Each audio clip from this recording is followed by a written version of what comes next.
உன் தர்ம யுத்தத்துல நீ வெற்றி அடைஞ்சிட்ட. நீ போட்ட சபதத்துல ஜெயிச்சிட்ட. அசோக்கோட வீட்டு பத்திரம் இப்ப நம்ம கைக்கு வந்துருச்சு. இப்போ சொல்லு, உன்னையும் உன் குடும்பத்தையும் நடுத்தரவு நிறுத்துற, அசோக்கையும் உன் குடும்பத்தையும் நடுத்தரவு நிறுத்தி புல்டோசரை வச்சு அவன் வீட்டை அடிச்சு தரமட்டமாக்குறேன். சொல்லு. அம்மா, என்னப்பா? இது கொண்டு போய் அசோக் கிட்ட கொடுத்துருங்க. அண்ணாமலை, அவன் கையில பத்திரத்தை கொடுக்கறதுக்காகத்தான் 18 வருஷம் ராப்பகலா ஓடிச்சியா? அவனை நடுத்தரவுக்கு கொண்டு வரேன்னு சபதம் போட்டியா? என்னாச்சு? எதுக்கு நான் அப்படி திடீர்னு மாறிட்ட? உனக்கு என்ன புத்தி கித்தி கெட்டு போச்சா?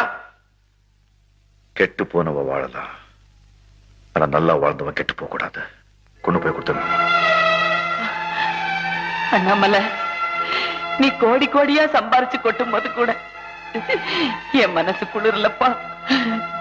இப்பதான்ப்பா என் வயிறே குளிர்ந்திருக்கு.